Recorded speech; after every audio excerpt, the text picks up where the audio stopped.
Hi guys, so this matte mesh has officially become the tutorial mesh.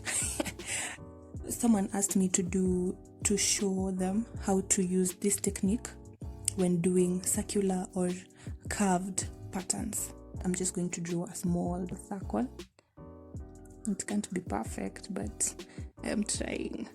So what you're basically going to do is just make sure you crochet to where the mark or your boundaries are. So like from here at the beginning for mine, I'll begin from here to like here. Let's say this is not here, so I'll begin from here as long as the point where the chalk has touched, so here to here. Okay, then I move from here to here like that. You'll be going like this, like this, like this, basically where your boundary ends from the beginning to the end. Yeah, like that.